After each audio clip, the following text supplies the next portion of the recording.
Hola, ¿cómo están? Bienvenidos a todos. En esta ocasión, esta es una ocasión especial. Es una ocasión especial porque vamos a hacer el primer trabajo colaborativo entre este canal y mi amigo personal, Daniel Diego González, alias Keki, quien fuera el conductor del ciclo radial La Frontera Inesperada y con quien esperemos empecemos un trabajo o sí, un proceso de trabajo muy fructífero, del cual este sea el primer video y que por lo tanto vengan muchos más, donde trataremos de cruzar, por un lado, la historia y por otro lado, el análisis de la cultura, eh, en- tanto en el cine como también en la literatura, y cómo sobre todo los fenómenos sobrenaturales o paranormales en la literatura y en el cine,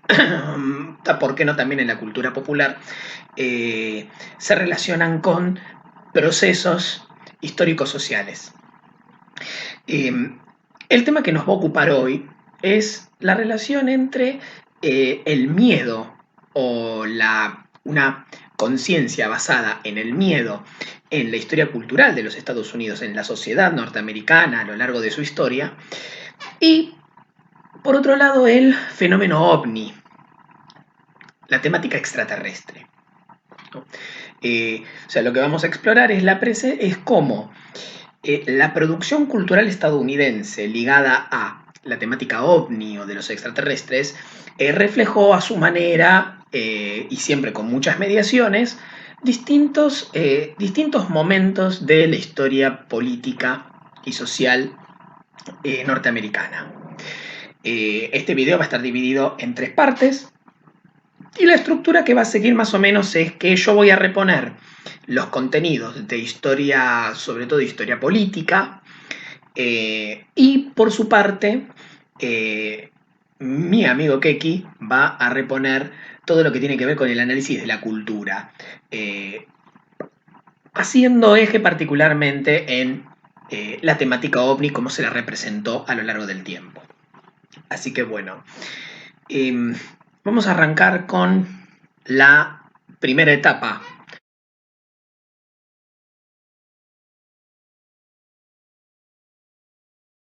que podemos situar entre 1947 aproximadamente y 1985.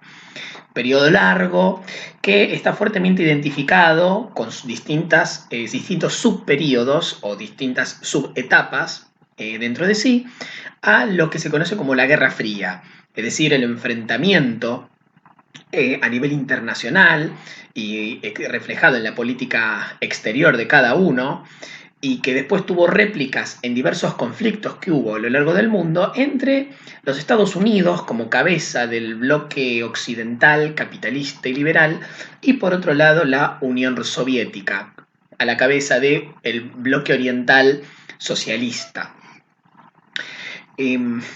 Este enfrentamiento, que nunca fue directo, por eso se lo conoce como Guerra Fría, nunca se enfrentaron directamente Estados Unidos y la Unión Soviética, sino que ambos lo que hicieron a la cabeza de sus bloques es jugar una especie, sí, de llevar a cabo un juego de estrategia a nivel internacional, con movimientos indirectos a través de sus aliados, interviniendo de manera más directa, menos indirecta, en diversos conflictos particulares que hubo en regiones o en naciones determinadas.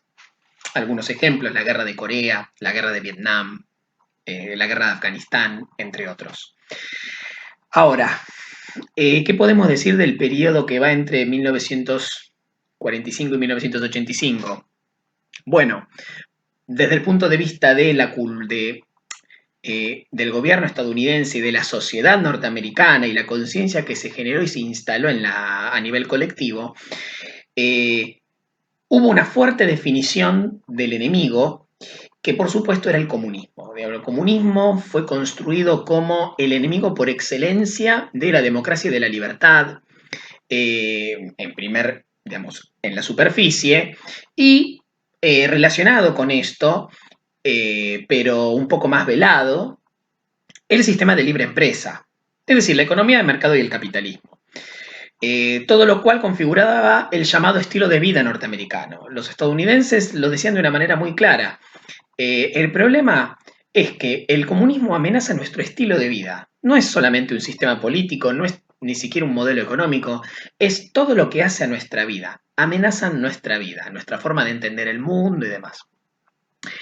Este periodo tuvo distintas coyunturas de tensión, o sea, donde se agudizaron las contradicciones y donde hubo bastante cercanía a un conflicto directo que nunca se concretó. El primero fue el lanzamiento de la Guerra Fría por parte del gobierno de Harry Truman, que en un famoso discurso del año 1947 inaugura la doctrina que lleva su nombre y que es la doctrina de contención del comunismo. El segundo momento de tensión, ya más interno en la sociedad estadounidense, es el periodo conocido como la Casa de Brujas o el macartismo. Entre más o menos, la primera mitad de la década del 50, entre el 50 y el 56 más o menos, donde el senador Eugene McCarthy, del Partido Republicano, emprendió un proceso, un periodo de persecución a través del Comité de Actividades Anti-Norteamericanas que impactó muy especialmente en el mundo artístico, donde hubo persecuciones, encarcelamientos y exilios eh, en lo que fue la persecución de una posible infiltración comunista. Eh, el tercer episodio de tensión fue la llamada crisis de los misiles de 1962, donde como respuesta a la instalación de, digamos, a una serie de movimientos que los Estados Unidos habían llevado adelante en Turquía, que era aliada de Estados Unidos, la Unión Soviética respondió facilitando la instalación de rampas para el lanzamiento de misiles nucleares desde la Cuba revolucionaria a los Estados Unidos. Todo lo cual dio lugar a un periodo de más o menos 2 semanas donde estuvo bastante cerca de estallar el conflicto directo entre las dos superpotencias. Finalmente se dio una negociación donde un poco se volvió al statu quo anterior y no pasó nada. El último episodio fue la invasión soviética de Afganistán en 1979 por parte de la Unión Soviética y que iba a ser contrarrestada por parte de los Estados Unidos a través del entrenamiento, financiamiento y apoyo, y sí, coordinación y organización de grupos de milicianos ligados a interpretaciones radicales del Islam, como parte de una resistencia contra la invasión soviética y el gobierno prosoviético afgano. En cuanto a las doctrinas, ya hicimos mención a una, pero vamos a desarrollar un poco más. Hubo 3 grandes doctrinas a través de las cuales Estados Unidos refirió de manera directa a el enfrentamiento del enemigo, de ese enemigo, el comunismo. Un enemigo que no era solamente lo que uno podía identificar en términos absolutos con la Unión Soviética y los regímenes comunistas del Este, sino que además refería a cualquier expresión disidente o cuestionadora o combativa frente al sistema y que estuviera a favor de ni siquiera una revolución, sino incluso una reforma social, estructural, que procurar una mayor igualdad, una mayor democracia participativa, digamos, todo, digamos, el concepto de comunismo a partir de la de fines de los años 40, con el surgimiento, el estallido de la Guerra Fría o el principio de la Guerra Fría, se va a inflar considerablemente. Mucho, mucho, pero mucho. Hasta abarcar organizaciones, personas o categorías que uno jamás en un análisis más refinado no identificaría de ninguna manera con el comunismo, mucho menos el comunismo soviético. Ahora, ¿cuáles fueron las doctrinas que hubo a lo largo del tiempo? La primera ya vimos, la doctrina de la contención, de Harry Truman, del gobierno de Harry Truman, que lo que sostenía era que a cada movimiento que hiciera el comunismo, que fuera en el sentido de un avance sobre el mundo libre o de una posible agresión o una amenaza para el mundo libre, los Estados Unidos como cabeza del mundo libre tenían que hacer un contramovimiento, tenían que responder de manera tal de evitar ese avance o directamente forzar el retroceso, digamos, que se vuelva al equilibrio anterior. Esta doctrina, más de fines de los 40 y principios de los 50, va a ser abandonada a partir del cambio de gobierno con Eisenhower, que va a instalar otra doctrina que va a terminar incidiendo fuertemente en, posteriormente, la escalada que lleva a la guerra de Vietnam, que va a ser la doctrina del dominó. La idea de que Estados Unidos tenía que tener un rol mucho más activo, no tan defensivo como el que le asignaba la doctrina Truman, sino mucho más agresivo, que apuntara a evitar, o intervenir en cualquier situación donde pudiera perder el equilibrio un país aliado. Ni siquiera parte del bloque, sino un país o una región que se consideraba que mantenía un equilibrio entre los sistemas, equilibrio que no se podía alterar. Entonces hay que intervenir en todos aquellos lugares donde el comunismo, donde exista riesgo de avance comunista. Si hay un riesgo hay que intervenir para sostener a quien esté, porque si dejamos que un gobierno determinado caiga, va a caer la región. Y con esa región van a caer otras regiones, y con la caída progresiva de regiones, va a haber una alteración en el equilibrio y, por supuesto, un avance del mundo socialista sobre el mundo libre. Entonces hay que impedirlo. Entonces, ¿qué hay que hacer? Bueno, hay que intervenir. Hay que intervenir. Y hay que, sobre todo, salvar a los aliados y sostenerlos a como dé lugar. Lo que por supuesto va a favorecer el apoyo por parte de los Estados Unidos mayor que el que ya se brindaba a incluso las peores dictaduras.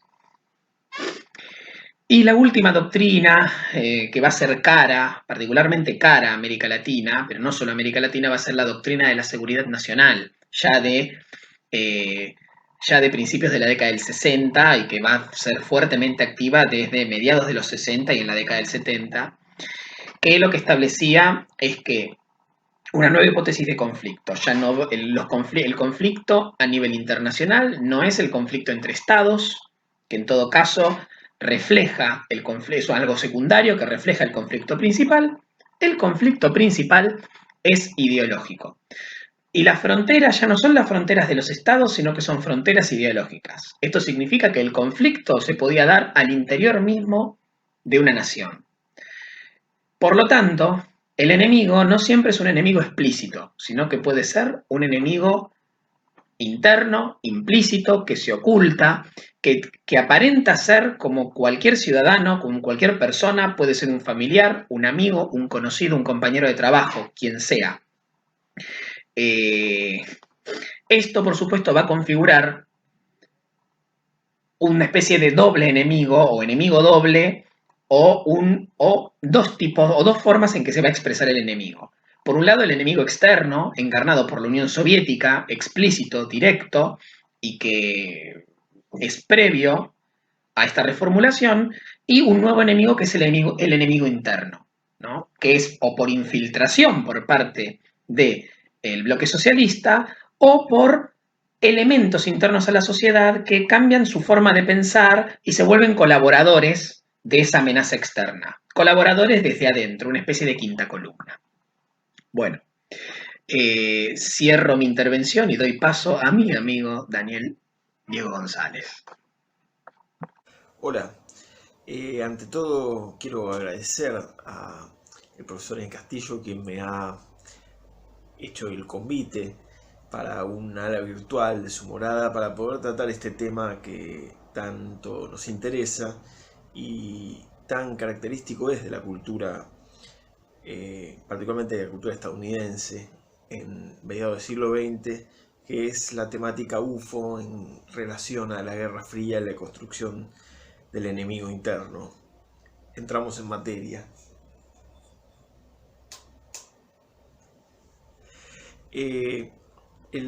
Un punto a tener en cuenta es que vamos a tratar de acercarnos en este tema haciendo referencia a algunos puntos o mojones del estudio de los objetos voladores no identificados, ovnilogía o ufología, según como se quiera, pero no centrándonos en eso ni discutiendo los hechos particulares, sino en relación a las implicancias culturales que esto tiene en el momento determinado que ya nuestro anfitrión ha analizado. En este sentido, tratamos la idea de imaginario en un sentido bastante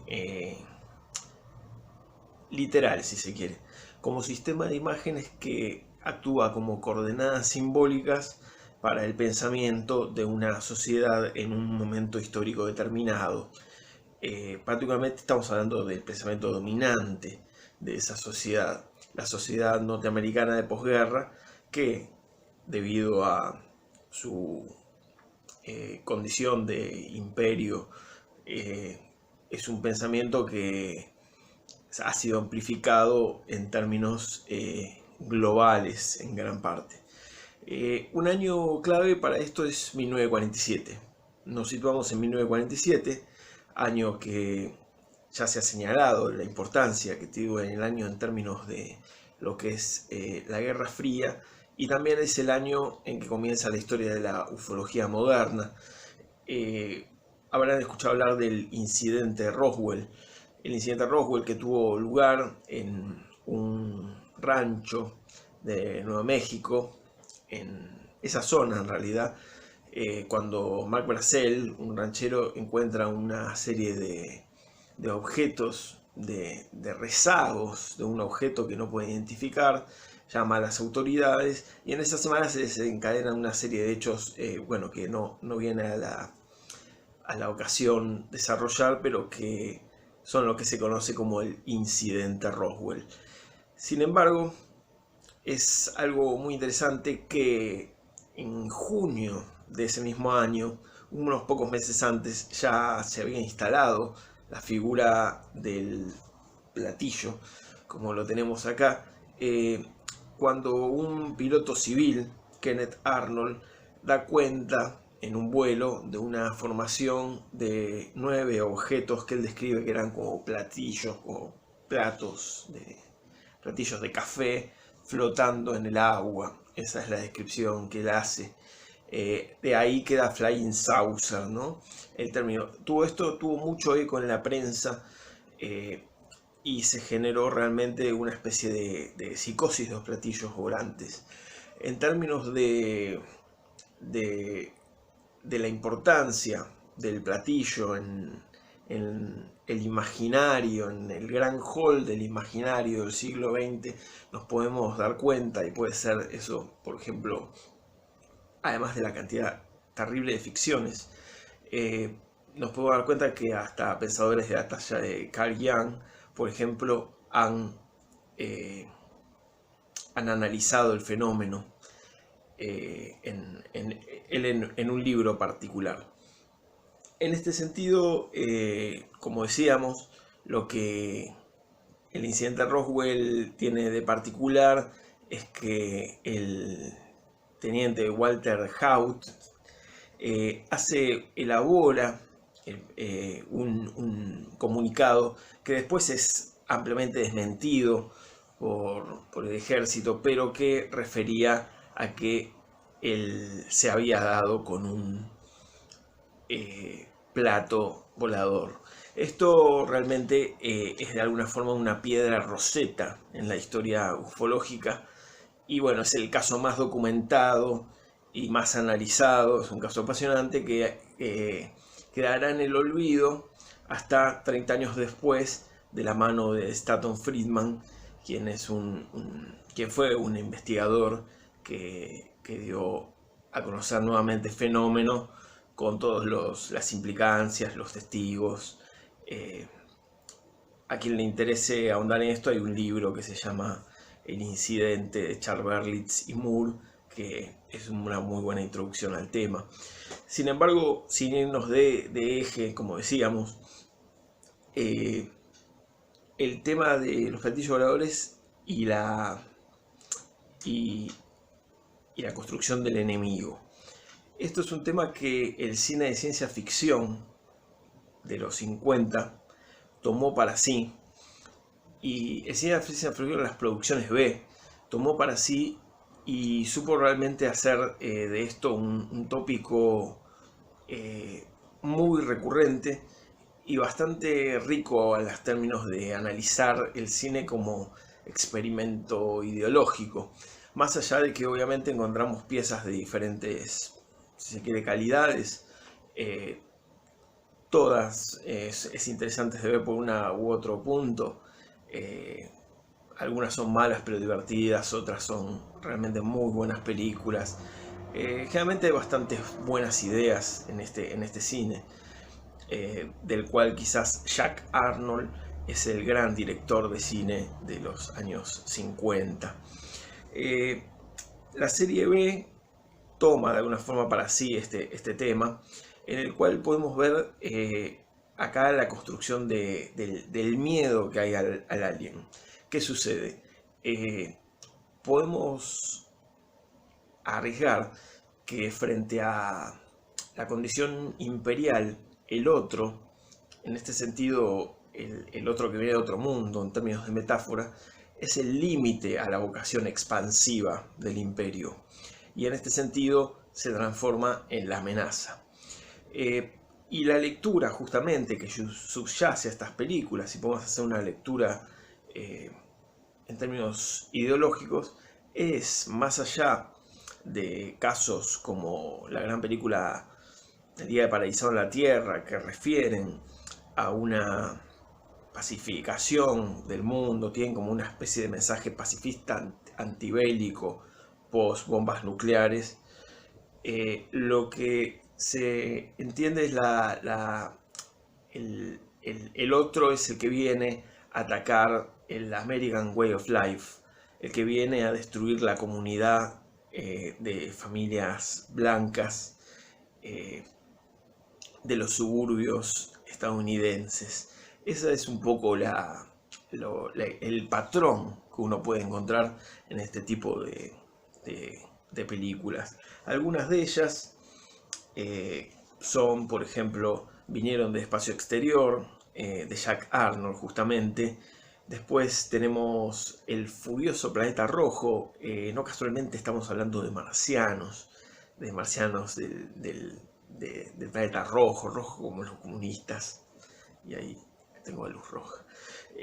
La Guerra de los Mundos, bueno, esta ya es muy conocida, sobre Wells y sobre la historia que ya tiene tras de sí. Forbidden Planet, una excelente película de exploración del espacio. Y dos películas que, para ir condensando un poco el mensaje de este primer video, son Los Usurpadores de Cuerpos de Don Siegel, con Kevin McCarthy, de 1956, en el cual esto es muy visible.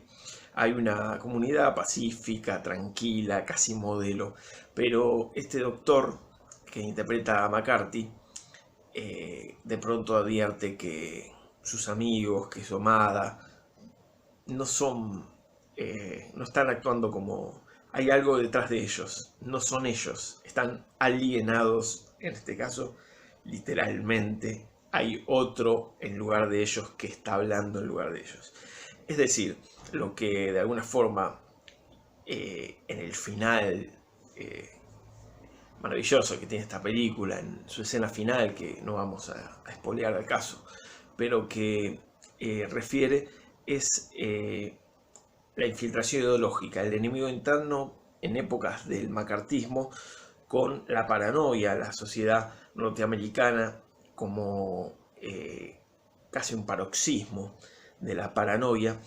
Y uno puede trazar un paralelo de esta película, por ejemplo, con Me casé con un comunista.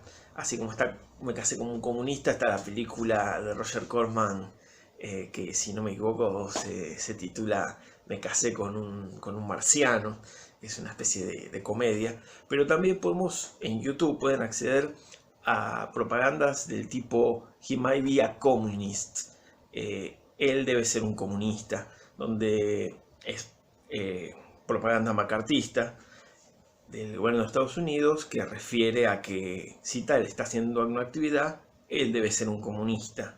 Esto cuando ven la película y estas producciones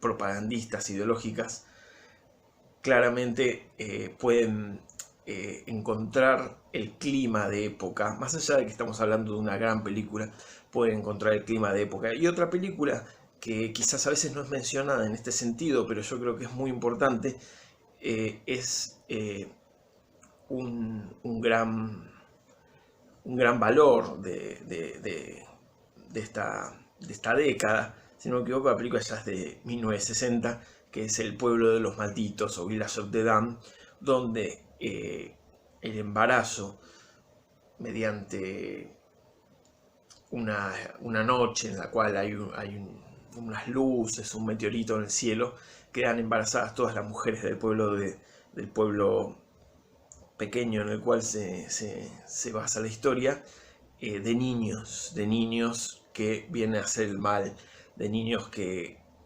vienen a destruir los valores de este pueblo. En la parte 2 de esta película, que ya no es realmente recomendable, ya lo que hay es como una marcada, uno podría decir xenofobia, en la cual toma niños de cada país para tratar de hacer como algo global. Antes Midwich, ahora el mundo, es el eslogan. Habiéndonos excedido quizás un poco de tiempo, para redondear un poco las ideas simplemente, entonces tenemos la figura del alien imbricada en lo que es Guerra Fría, en lo que es miedo atómico. Recuerden la venta de búnker, de fallout shelters para las familias en los Estados Unidos. Y tenemos también la carrera espacial, todos puntos indisociables. Claramente una amenaza hipertecnológica que viene de otro mundo, más allá de la lectura en términos como terror soviético que se puede hacer, es algo que encuentra un caldo de cultivo riquísimo. Y además de la carrera espacial, inclusive podemos hablar de la carrera ovni, en tanto advertimos que también existía entre la Unión Soviética y Estados Unidos. Esto, por ejemplo, lo ha especificado el investigador Allen Hynek, quien es el que embarcó los tipos de encuentros del segundo tipo, encuentros del tercer tipo. Tiene hasta un cameo en la película de Spielberg. Eso inclusive podemos encontrarlo en ese film. Y en esta historia, en esta época. Para el próximo video vamos a estar hablando del deshielo. ¿Qué pasa con el deshielo? Pasa mucha agua bajo el puente, justamente pasa una luz. ¿Y qué pasa con el alien? Estaremos al tanto. Vigilen los cielos.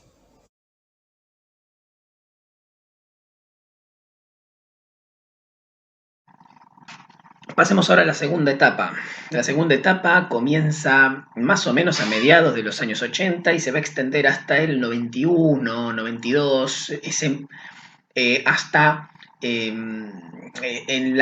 podemos establecer el límite en la Guerra del Golfo, o en realidad sería mejor ubicarlo en el inicio de la presidencia de Bill Clinton en los Estados Unidos y la poderosa reactivación económica que van a tener los Estados Unidos en la década del 90. Este periodo es un periodo de distensión. ¿Por qué? Porque la razón por la que ubicamos el inicio a mediados de los 80 es el cambio que se da en la misma Unión Soviética y que va a hacer que la Unión Soviética y el bloque socialista dejen de estar en la consideración del gobierno estadounidense como el enemigo central.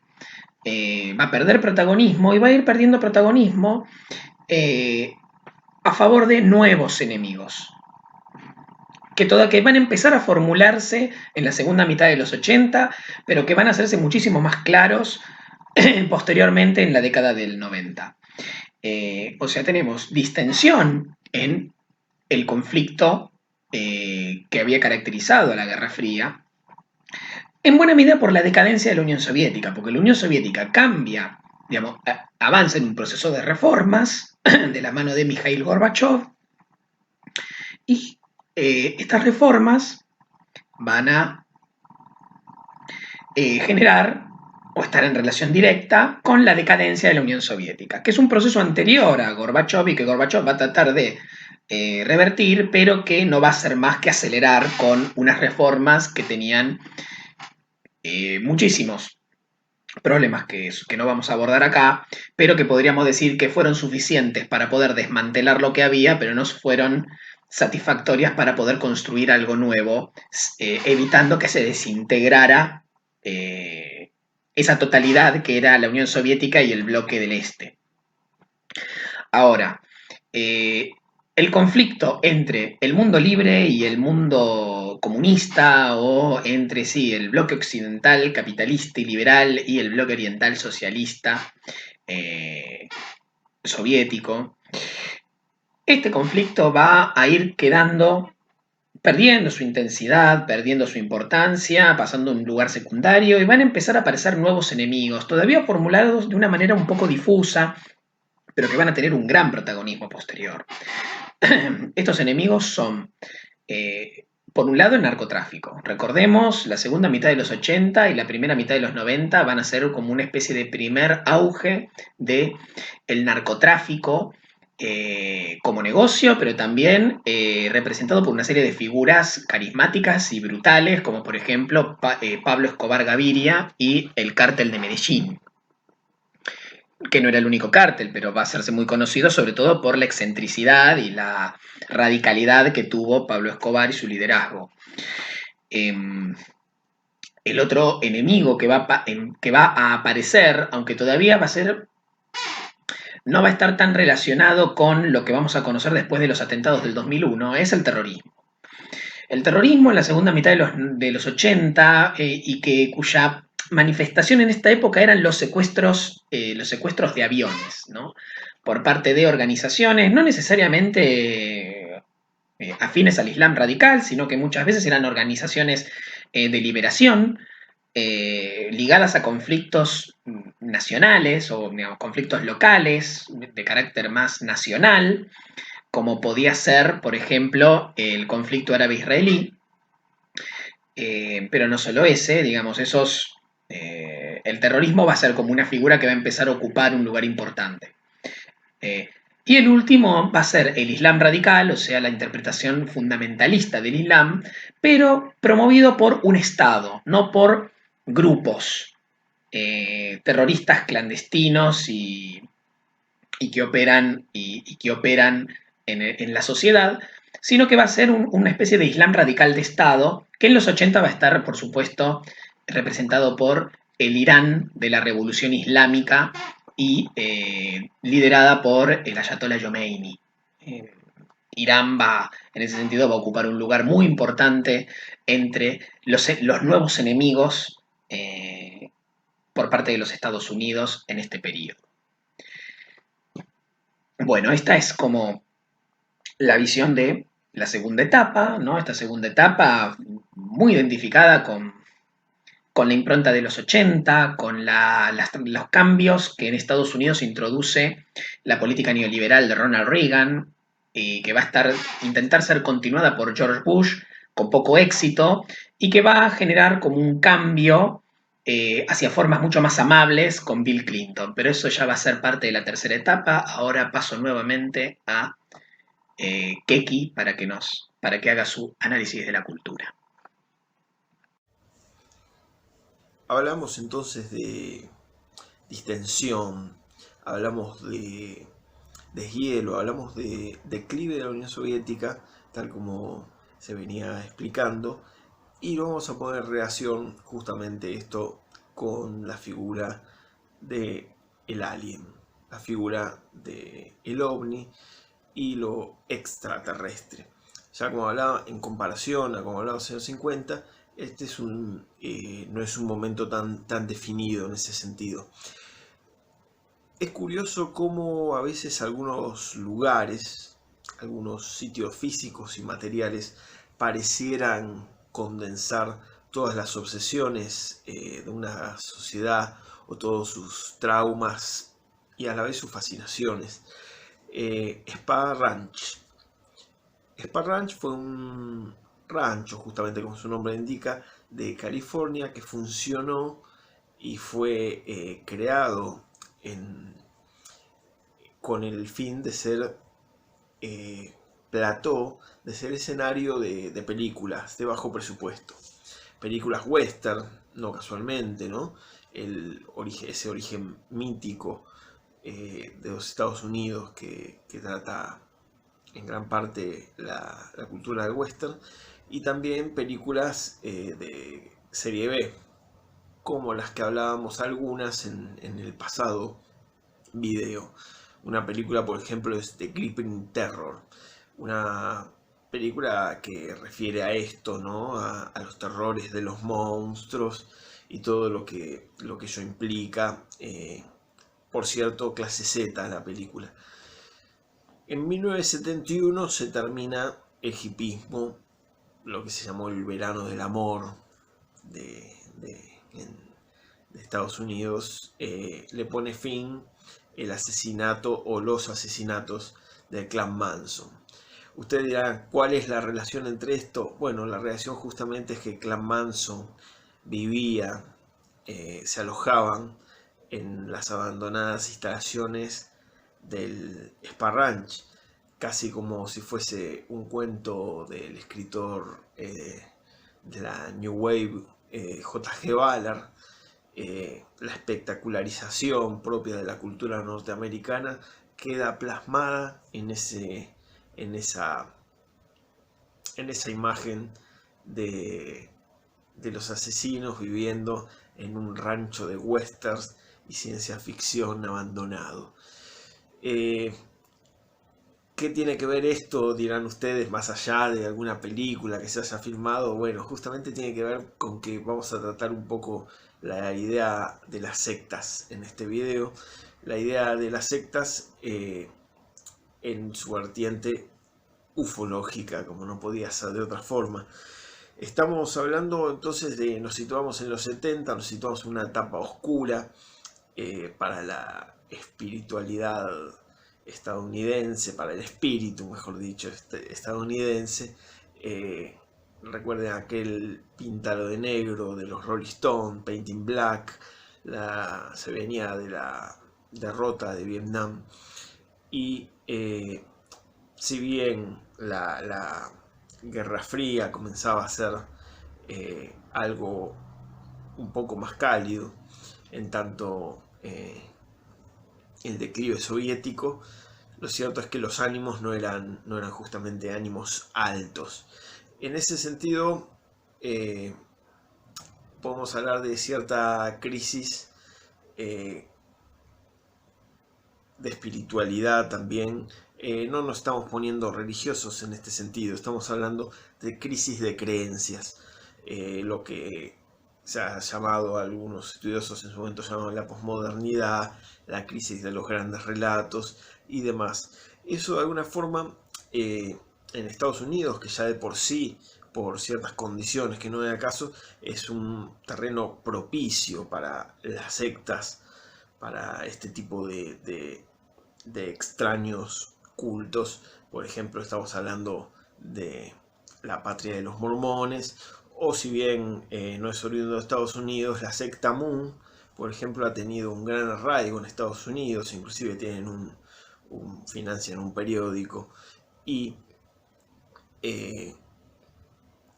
lo cierto es, en la época esta del llamado verano del amor, andaban los Moonies, como se le dice, andaban tratando de reclutar jóvenes en las calles de San Francisco y demás. En este sentido, podemos mencionar algunas algunas cosas particulares.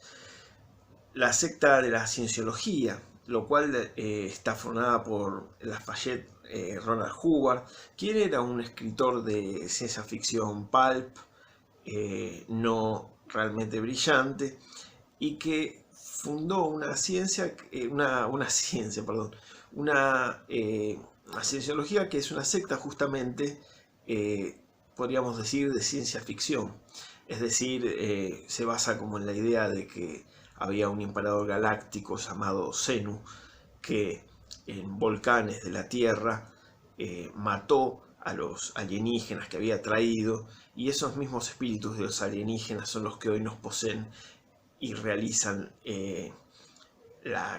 son la causa de nuestros males espirituales y físicos. Crea la dianética y después a partir de eso esta extraña y bizarra mitología sin pies ni cabeza. Después Francia hará lo suyo con los raelianos, Italia hará lo suyo con otras sectas ufológicas, y lo habremos visto por muchos lugares del globo extenderse esto. Todo relacionado también a lo que es la New Age y todo este tipo de cultos blandos, cultos de dudosa procedencia, digamos, ¿no? Que vienen justamente, lo que planteamos un poco acá, la hipótesis es que es parte de el fracaso del hipismo. El fracaso del hipismo en términos de que, si bien de que al fin de los 60 propusieron o tuvieron incidencia en romper con una moralidad clásica capitalista, ciertamente luego el capitalismo supo apropiarse de esta apertura, supo apropiarse del campo del sexo, supo apropiarse del terreno del cuerpo, supo avanzar un paso más allá sobre lo que algún sector pensó que quizás era alguna victoria. Lo cierto es que estábamos hablando de sectas, bueno, Puertas del Cielo, ya en los 90, si no me equivoco, la secta Heaven's Gate fue es quizá la secta ufológica más por excelencia, ¿no? 39 personas en el suicidio más importante en terreno estadounidense, el suicidio masivo más importante, esperando subirse al cometa Hale-Bopp de la mano del matrimonio Applewhite, quien nos indució a este terrible y dantesco final. Lo cierto es que, bueno, también espectacularizado, como todo un poco las tragedias estadounidenses saben hacer de ello también un show. Y otro punto, además de este de las sectas, que podríamos mencionar, es en lo que refiere a la figura del extraterrestre, la figura del ET. Y estamos hablando de ET, justamente ET, esta obra maestra de Steven Spielberg, que nos presenta a un extraterrestre muy diferente al extraterrestre de los años 50. Nos presenta a un extraterrestre no solo amigable, sino un extraterrestre de características crísticas, así como fuese también inclusive otra película mucho más desconocida, pero Starman, una película de John Carpenter, enviados del espacio de buenas intenciones que realmente tienen a veces algo más humano que los humanos. En este sentido, ET, todos la habrán visto, y si no la vieron es recomendable que la vean porque es una película maravillosa. Pero justamente esto, ¿no? Ya el extraterrestre no es la amenaza.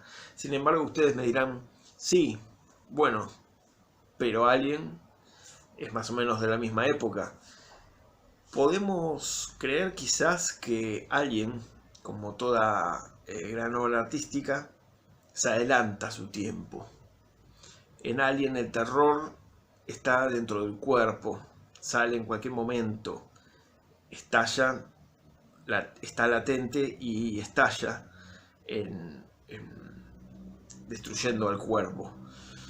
Esto quizás podríamos entenderlo como si concebimos que una obra puede adelantarse a su tiempo como si fuese una especie de radar que está atento a lo que va pasando en la sociedad, podríamos decir que quizás lo que está anunciando y que después trabajaría el cine, por ejemplo, de Cronenberg, es la idea del HIV y los terrores del futuro, los terrores a los virus invisibles, y es otra de las tantas ricas representaciones que nos permite indagar y que nos permite jugar un poco con los conceptos cuando se analiza la idea del alien. En este sentido estamos analizando en la idea de la sociedad norteamericana, pero debido a la impronta que tiene justamente la sociedad norteamericana, nos permite también hacer cierta extrapolación en algunos aspectos, sin forzar a nivel global, al menos en lo que respecta a Occidente. Eso ha sido todo, y en el próximo video vamos a estar hablando qué pasa con la hegemonía en el mundo unipolar y el dominio total del orden neoliberal en los 90 y la figura ¿de quién? Del alien.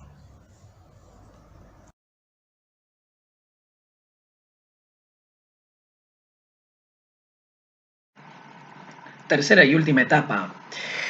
Desde más o menos 1992 hasta el 2001. El inicio estaría marcado por la presidencia de Bill Clinton y del Partido Demócrata, que después de 12 años de poder conservador del Partido Republicano, regresa al poder y va a dar como una nueva, va a como a refrescar un poco al neoliberalismo y despojarlo de su imagen más adusta, más dura, más rancia, que no había representado tanto Reagan, quizás sí en algunos aspectos, pero que había representado sobre todo George Bush, que va a perder su reelección contra Clinton.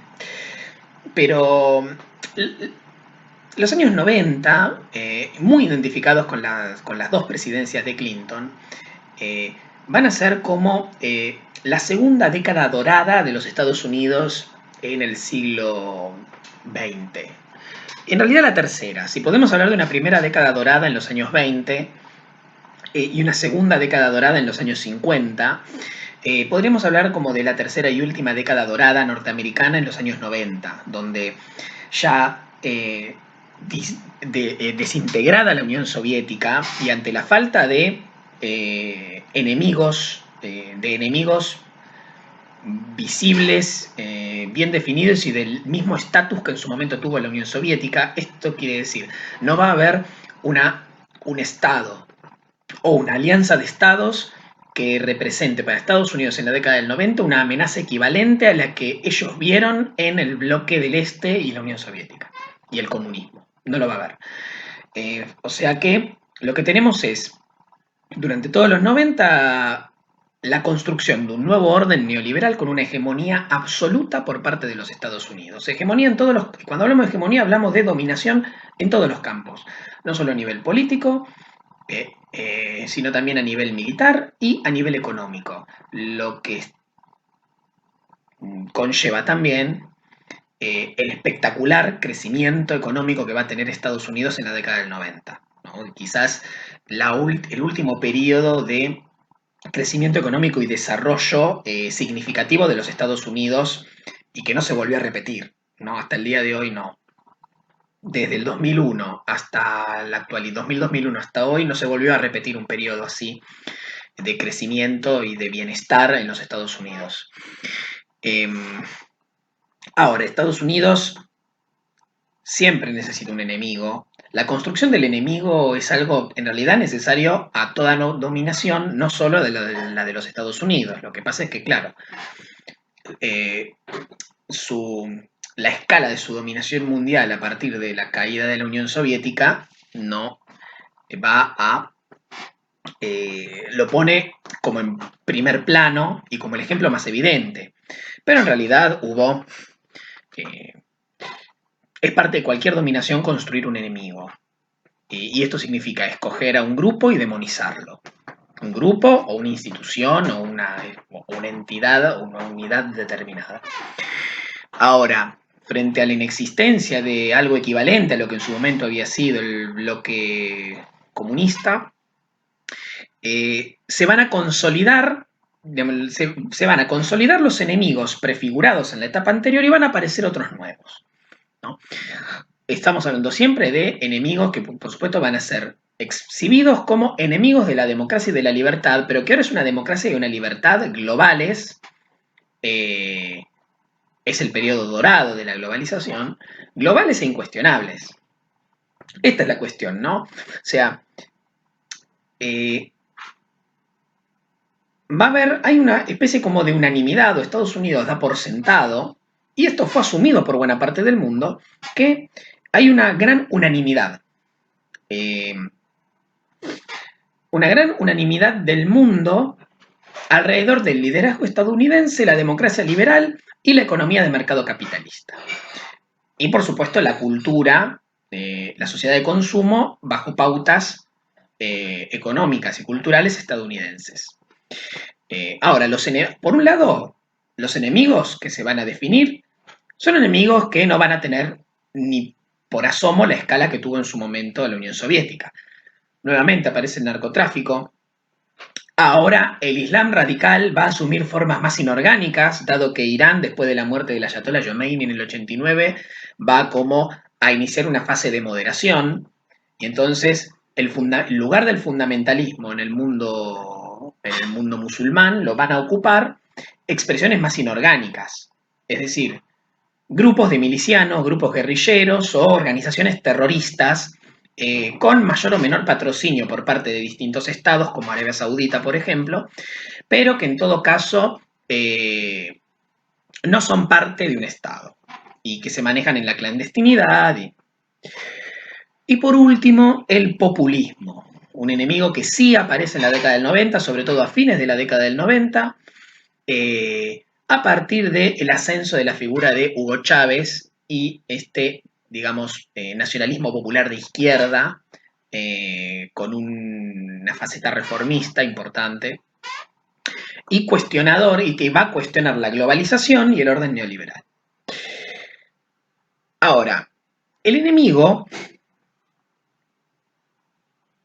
este enemigo es un enemigo de mucha menor escala, son grupos pequeños, o sea, son enemigos menores comparado con lo que había habido antes, que no van a representar un verdadero desafío al sistema, no son alternativa, pero sí van a tener un considerable poder para generar daño. Digamos, tienen una gran capacidad de daño y de alteración de la armonía que se entiende, que se vive en este mundo unánime, globalizado. Y además tiene una gran capacidad para utilizar los cambios introducidos por la globalización para, a su favor, introduciéndose desde adentro para generar daños, ¿no? Esto, por supuesto, va a justificar, sobre todo a partir de los atentados de Nueva York en el 2001, el concepto de que al enemigo hay que salir a cazarlo a donde sea, ¿no? En una especie como de renovación de la vieja doctrina de la seguridad nacional. Y finalmente, hay que destacar que más allá de estos enemigos, lo que va a ser prefigurado en la cultura, lo que va a ser definido en la cultura como los verdaderos enemigos del sistema, o sea, los enemigos sistémicos, lo que realmente pueden llevar al colapso al sistema y destruirlo, van a ser como dos. Uno, una especie como de enemigo natural o enemigo que proviene de la naturaleza. Las epidemias y las catástrofes naturales. Digamos, en lugar de las epidemias y de las catástrofes naturales, o sea, esta especie como de enemigo externo que no se corresponde con un sujeto, sino que se corresponde como con el ecosistema y es que sería una reacción del ecosistema en contra de el daño que le genera la acción humana en su desconsideración, va a ser visto como, bueno, guarda porque no serán los comunistas, no serán los radicales islámicos, pero capaz que la naturaleza nos termina destruyendo. Es lo que termina, capaz que eso termina llevando a su fin al mundo. Y esto sería un enemigo, una especie de enemigo difuso externo. El otro enemigo difuso va a ser un nuevo enemigo interno, pero que tiene que ver con la corrupción dentro del sistema. Entonces, que el aparato de poder y la autoridad abusen de ese poder y de esa autoridad y se corrompan, eh, provocando una degeneración hacia la tiranía, va a ser visto cada vez más como un enemigo sistémico, como el verdadero enemigo que puede llevar al colapso al sistema. Esto es, que el sistema se degenere y se convierta en una tiranía, poniendo en peligro todos los valores de esa democracia liberal y de esa economía de mercado, en la libre empresa. Bueno, termino con mi intervención y doy paso nuevamente a Ketty. Estuvimos hablando en los otros videos de la relación del extraterrestre y del objeto volador no identificado con la cultura estadounidense en diferentes procesos, ya sea de la Guerra Fría o en el proceso de distensión, y cómo esto se ha relacionado con, por ejemplo, en los años 50 con la figura del enemigo soviético. En las producciones de las películas hay un subtexto que viene a equiparar al alien con el terror rojo, el enemigo interno. Ya el que en los 90, caída del muro de Berlín, disolución de la Unión Soviética, ¿qué es lo que sucede con la figura del extraterrestre? Bueno, podemos decir primero que esta década empieza con algunos incidentes como por ejemplo las luces en Bélgica, hubo avistamientos en 89 y 90. Después habría otros avistamientos famosos como las luces de Phoenix a mediados de la década. Y tantos más que siempre están ahí. Pero puntualmente el tema tiene un resurgir explosivo con lo que refiere a la falsa autopsia de Roswell. Digo falsa autopsia de Roswell porque se sabe al día de hoy, hace años ya, y en ese momento muchos lo dijeron, que la autopsia al presunto extraterrestre que comercializó Ray Santilli, un productor de documentales para televisión, había sido un fraude hecho a base de efectos especiales y de un buen manejo de efectos especiales y algunos buenos tretas en la cámara y en los focos y demás. Lo cierto es que, bueno, esta supuesta autopsia no habría tenido la explosión que tuvo si la Fox no se hubiera interesado en asociarse con Santilli y hacer de esto un estallido comercial mundial. Acá tuvimos en horario de prime time de un sábado la transmisión por Canal 11, si mal no recuerdo. Lo cierto es que, bueno, como decíamos, después Ray Santilli terminará haciendo una historia que para quien le interese es bastante interesante ver cómo trata de justificarse a sí mismo. Él dice, bueno, que compró la cinta a un camarógrafo que había trabajado para la Fuerza Aérea Estadounidense. Luego termina diciendo que en realidad la cinta era cierta, pero que se destruyó a tratar de pasarla. Entonces él lo que hizo fue reproducirla. Bueno, en fin. Esto justo acontece antes de un periodo de desclasificación de información, por lo cual, por quienes se interesan por este tema, fue bastante mal recibido el tema de la autopsia, ya que de alguna forma desacreditaba acercarse al tema más seriamente, al tema de los ovnis.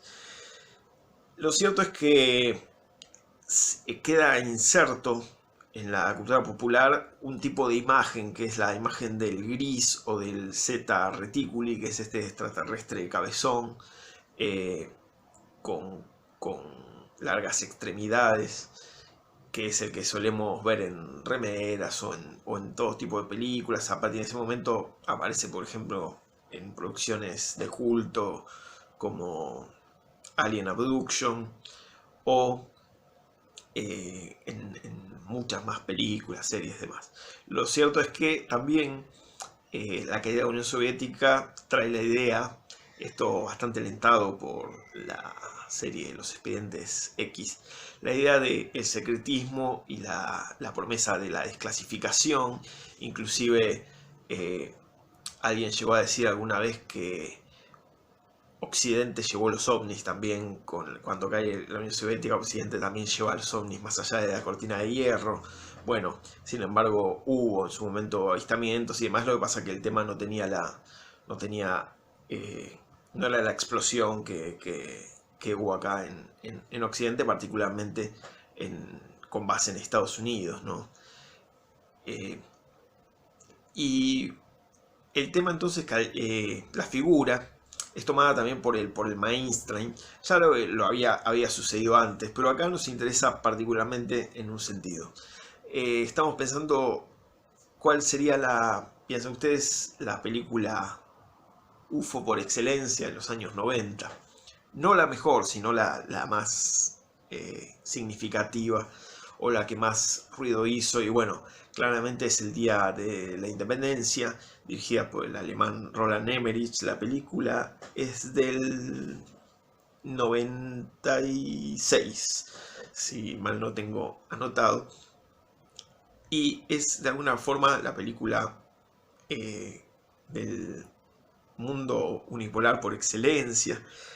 El mundo es atacado por este enemigo super tecnológico y es salvado nada más y nada menos que por el mismo presidente de los Estados Unidos, a la cabeza de un caza para atacar la nave nodriza. Todo coincide en que sucede el 4 de julio y todo el mundo termina abrazado, diferentes culturas terminan abrazadas y agradeciendo a los Estados Unidos haber salvado al mundo de la invasión de los marcianos. Bueno, es poco sutil en su metáfora. Lo cierto es que es muy característica de este periodo histórico y como lo especifica el nombre del video, enemigos extraordinarios. Estados Unidos en el mundo unipolar solo podía ser avanzado por un enemigo fuera de escala, solo podía estar quizás a su nivel una gran nave con varias otras naves destruyendo ciudades como París y demás. Luego vendría los 2000, otras construcciones de enemigos. Lo cierto es que, de todas formas, esta película que nos sirve para analizar el contexto cultural y la ideología norteamericana en la industria cultural de los 90, nos sirve en parte por lo grotesco de su mensaje y de la apuesta de su mensaje y su estética. Pero lo cierto es que, sin embargo, no hablamos de un terror tan vivo como hablábamos en los 50 o los 60. En este sentido es algo mucho más lavado. Es decir, hay una gran explosión sobre el tema ovni, un gran alud que trae agua y trae barro, trae agua y trae piedras, o sea, trae cosas interesantes y trae otras que no, pero lo cierto es que esto es visto como una película más, digo, en los años mediados de los 40 y 50, el tema sí era realmente algo que a la sociedad norteamericana la podía aterrorizar. Ahora es un tema que estalló, que tiene muchísimo interés, pero en sus representaciones no configura la idea de un terror en sí. Eh, Otras películas, por ejemplo, pienso en la misma línea, Armagedón de Michael Bay, bueno, pasa lo mismo, pero con un gran meteorito, en este caso no sería alienígenas, pero también Estados Unidos salva al mundo y hay imágenes de, de diferentes culturas, de árabes abrazándose y demás en el momento en que Bruce Willis da su vida por el planeta Tierra. Eh, Luego ya en los 2000 podemos decir que el tema OVNI va quedando de vuelta, va quedando detrás y a sorpresa de muchos hemos encontrado que el año pasado se ha vuelto a ver un brote sobre el tema, eh, inclusive con mandos militares hablando eh, oficialmente del tema en los Estados Unidos y lo que sucede justamente es esto, ¿no? Que pareciera que el tema baja y sube. Bueno, pareciera que en este momento, sin tener la amplificación de otros momentos, pero bueno, con internet y demás, al cual es, para quien le interesa, siempre hay material al acceso sobre el tema. Estamos en uno de esos momentos donde la curva de información es ascendente, aunque bastante pobre. No es que se haya conocido algo de relevancia respecto al tema. Cortamos en los 2000 justamente porque ya serán otro mundo, otro periodo, otro mundo post Torres Gemelas que analizaremos probablemente en otros videos. Y agradeciendo la invitación una vez más al profesor en el castillo, acá desde el ala virtual del castillo del profesor, aprovecho para enviarles un gran saludo. Bueno, con esto ponemos fin a esta primera colaboración entre el profesor en el castillo y la frontera inesperada. No me queda más que agradecerle a Keki por su contribución. Esperemos que sea la primera de muchas. Y bueno, nos reencontraremos en nuevos videos conjuntos, esperemos, donde hagamos más vinculación entre historia y análisis de la cultura. Nos vemos.